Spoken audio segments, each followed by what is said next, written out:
Part 12.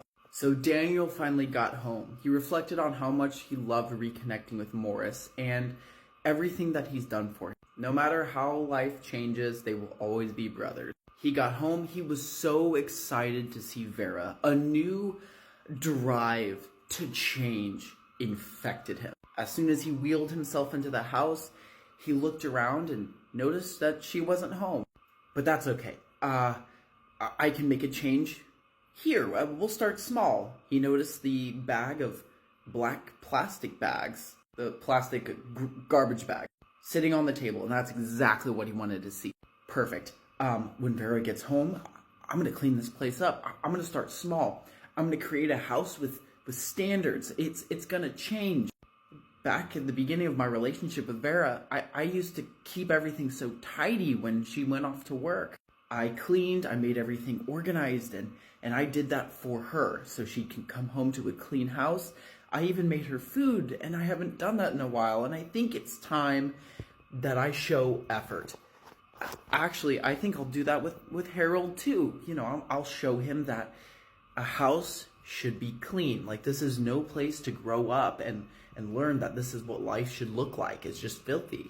So Daniel grabbed the box of garbage bags, put it on his lap, and he started with Harold's room. Yeah, I'll start with Harold's room. We'll start there, and I'll work my way back into the kitchen and the living room. So he wheeled himself down the hall, and he noticed the big, hefty lock on the door.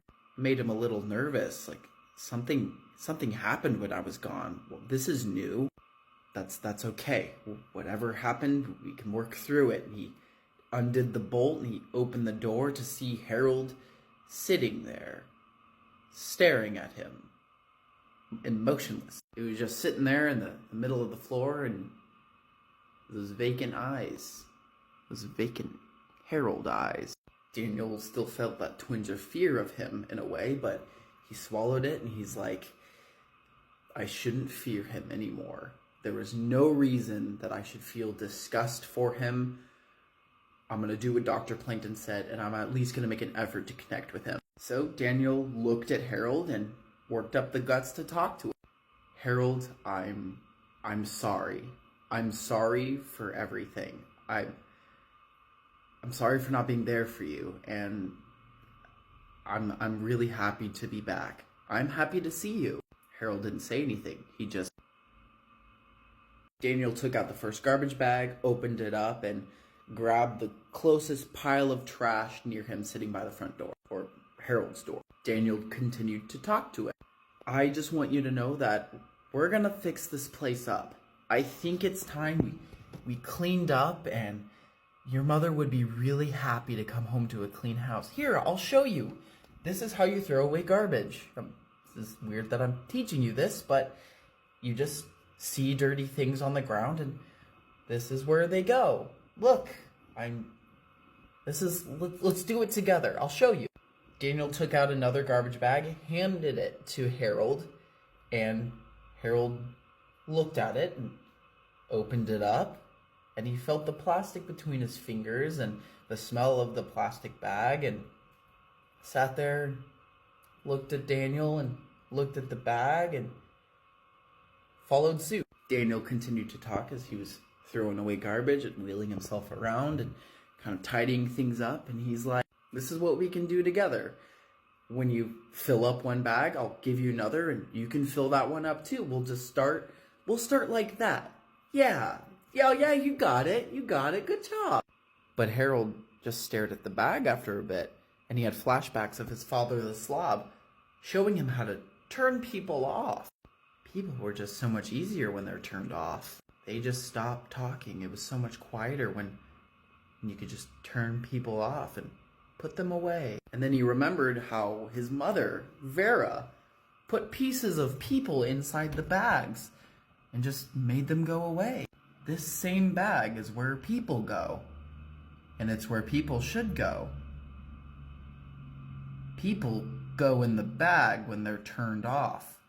This is where the people go. And then suddenly, as Harold's thinking these things, he looks over and he sees visions of his father, the Slob, appear before him. The voice of his father loudly said inside Harold's head, Put him in the bag. Put him in the bag. That is where people go. That is where all the people go. Put him in the bag. He gave you the bag so you could fill it up. Now fill it up. Put him in the fucking bag. Put the lotion in the basket. And then Harold waited for that particular moment when Daniel took his eyes off of him, and that's when he pounced. Bag in hand, Harold pounced on Daniel's back. Daniel flailed about, the bag went over his face, suffocation began. Suffocation, no breathing. Don't give a fuck if I cut my arm bleeding.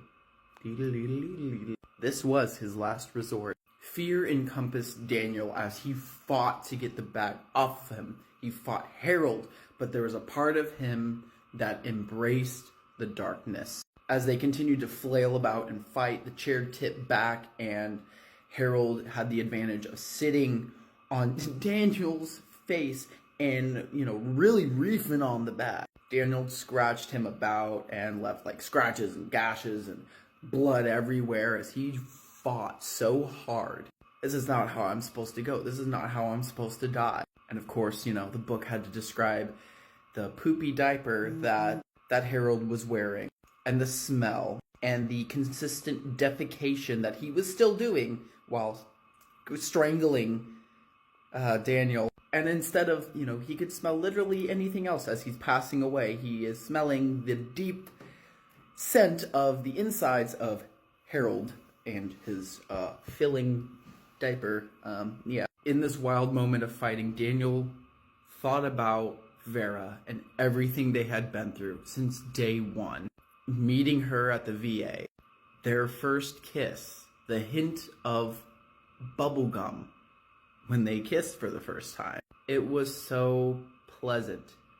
The things he wanted to say, the gestures that he wanted to do for her as soon as she got home, to show her that he is changed, to tell her everything that he's wanted to say to her. He wanted to tell her that he loved her and that he was sorry, and to explain everything, and knowing that he will never get that chance at all. He remembered the first time he fell in love with her and how she made him laugh and how she made him feel, and he died. As Daniel's deceased body laid on the ground with the bag still wrapped over his face, Harold crawled off of him and scurried over to the side of his disgusting bed and pulled out a shoebox with holes punctured over the top. And as he opened the box, that revealed the mother rat. A rat that he kept inside the shoebox as a pet. And Harold smiled and giggled at this angry rat. So Vera was in the car rushing home, thinking about the first thing I'm going to do when I get in the house. I'm going to dump those bodies. Those bodies are going to go in the river. I'll never have to think about them again. I can get home to Harold, make sure he's okay, and that can just be put out of the mind. Just get rid of that. She got home. She opened the door to the sight of Daniel sitting in his wheelchair at the dinner table. Oh my God, he's home? But something doesn't feel right. And that is when she noticed the bag over his head, and as she got closer, she realized that he was not alive. She screamed, wailed, feeling mourning and grief and absolute bewilderment. Can this woman go through any more traumatic Seeing the bag over Daniel's head sent her into a quick flashback of seeing Sandra being suffocated with a garbage bag at the end of her life. And she just fucking lost it. It was at that moment where she saw the mouthpiece on the bag moving, like Daniel was still breathing. Oh my God, he's alive. He's alive. I gotta help him. I have to help him. She booked it over to the table. She grabbed a knife from the knife block and she went to open up the bag.